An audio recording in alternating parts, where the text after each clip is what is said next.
Hey y'all, a lot going on this Saturday morning on the farm. We're fixing to hook up this big KMC V-Ripper to the 8530. I'm gonna have the 4960 with the unpreferred field cultivator riding behind me on that. My dad's gonna spread a little fertilizer on the corn ground, and I'm gonna rip that fertilizer in with that KMC subsoiler or V-Ripper. And once I get all the field ripped in and super deep tilled, I'm gonna come behind it with that 4960 and that unpreferred to get that ground nice and smooth and ready for seeding. It's gonna be a long day, got a lot to do.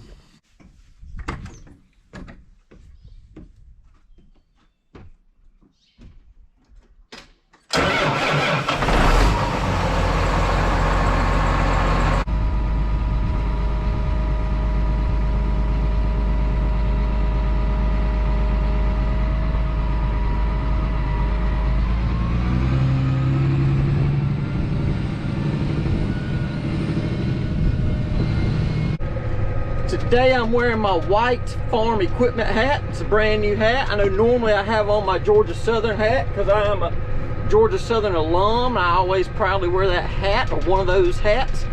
But if you know me, you know I've been collecting agricultural hats my entire life. Back in the 90s and 80s, everybody you did business with gave you caps. Now they ask you to buy them. But I've always collected agricultural hats. I've done it my whole life. I've never owned a white farm equipment tractor. I don't know anyone that's ever owned a white farm equipment tractor.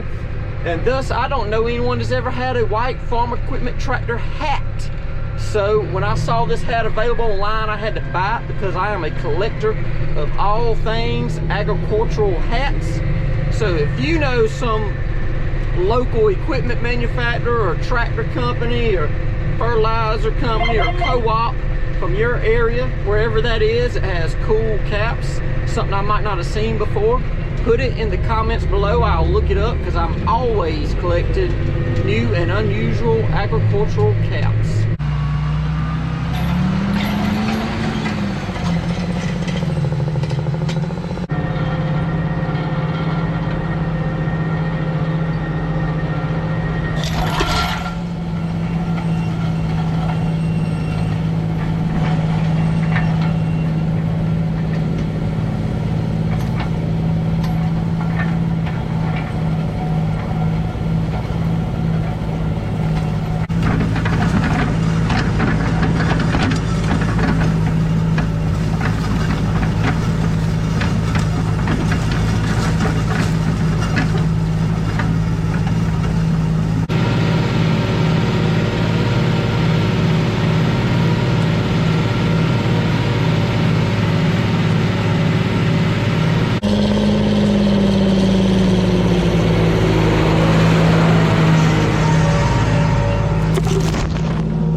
On YouTube love to comment on how deep I'm running or not running. So here where I pulled in the ground, you can see the part where the actual foot changes angles is about a hand width above the ground. At that depth, these S-tines have little scooters buried down a few inches. It's about a hand depth down to them.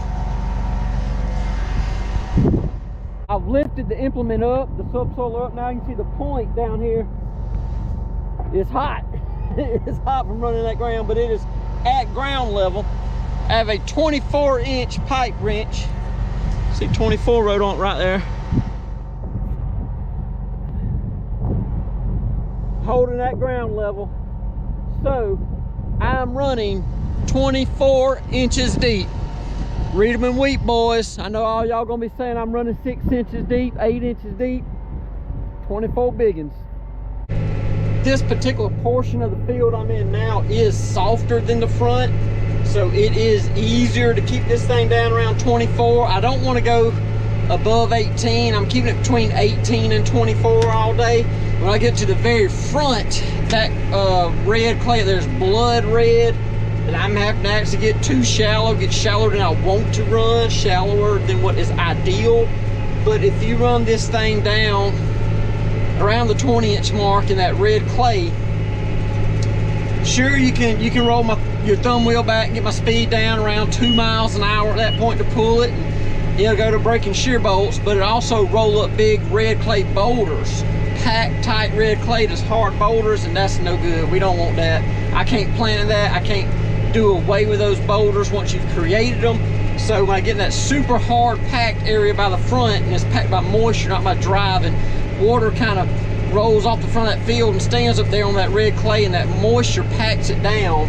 This little lighter dirt back here, it don't get packed the way that clay does. And so up there I had to pick it up and run a little bit shallower, and back here I'm able to bury this joker down and still maintain a good speed. I'm running 4.5, 5 back here. Pretty, not much of a problem doing it either. Pulling it pretty good. Around here right now, the dogwoods are blooming. The crappie are up by the bank. They catch them in less than 3 feet of water right by the bank. They're laying their eggs, but the cold weather's not gone yet, and I know this because there's a pecan orchard. The pecans have not budded yet. And if you didn't know this, pecan trees never lie. You'll get the fig tree will get fooled, it'll put leaves out, and then they'll get burned off by a frost. Crepe myrtle occasionally may do the same, but a pecan tree will never ever get fooled. When the pecans bud, the last cold weather is gone, and the pecans have not budded yet. So that means we still have some cold weather still to come. And that is how I determine when to plant my peas, all my southern peas. I'll start planting sweet peas or English peas early. I plant them earlier than that. I should have already got them in the ground, but we hadn't had the right amount of moisture to get the sweet peas in the ground. We were planting them probably this week. I plant my green beans around March 10th or 12th every year. They're probably gonna be planting around the 14th this year. But my peas and my butter beans, you can plant butter beans a little earlier than the peas, but the peas themselves, all them southern peas, the lady fingers, cream 40s, pink eye purple hulls, I get everything ready and I watch those pecan trees. Have the planters ready, have the seed ready, have the fertilizer on hand, have the rows laid off, have everything sitting on go. And the first day those pecan trees bud, we jump out there and start planting peas, because that means it's time to go. This subsoiler is an older style subsoiler. It's actually what you call a V-Ripper, and that's because you see the frame on it is shaped like a letter V. Currently in the southeast, most people are running what's called a Ripper roller, and I had some videos last year of me pulling a Ripper roller.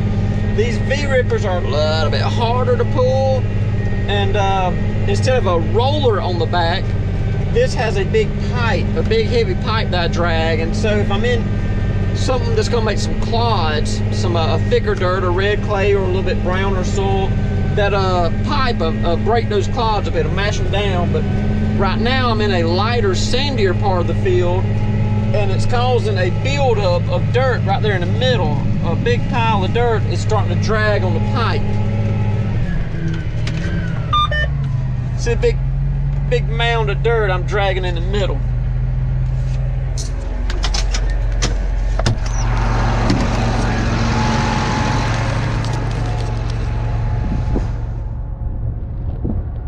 So I have this big mound of dirt I'm dragging. While it leaves it pretty slick looking behind, what that big mound of dirt is doing is actually causing a little bit of compaction. We don't want to see that big mound of dirt dragging.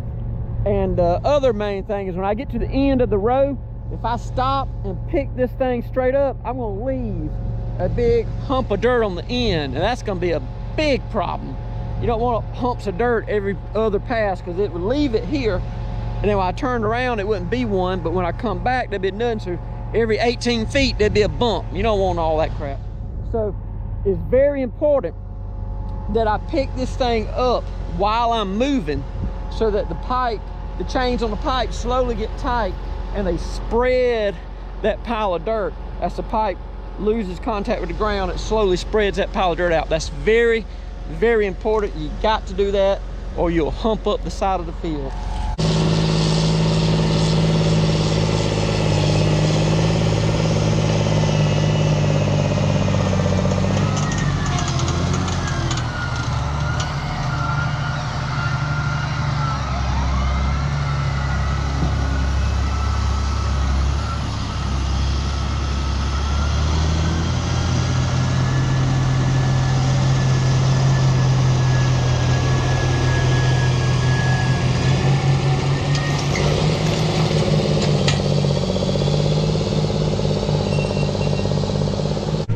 Sun is going down out here, but I'm going to run a little while longer. I got a little ways to go before I catch up with the fertilizer. I got to cover up everything that was spread today, so I'm going to probably have to cut the lights on, run a little while, but that's okay.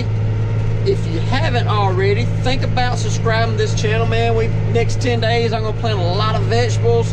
Got 160 acres of corn to plant in this field. We got a lot going on, and it's going to be wide open all spring with all this produce. If you don't know, I grow peas, butter beans, green beans, okra, potatoes, peanuts, corn. We're getting all that stuff in the ground except the peanuts within the next 10 to 15 days. I already got potatoes in the ground. They've already sprouted. They're coming up. We got a lot going on. So if you're interested in that sort of thing, tune in. It's going to be fun and exciting. I thank all y'all for watching. I'll see you next time.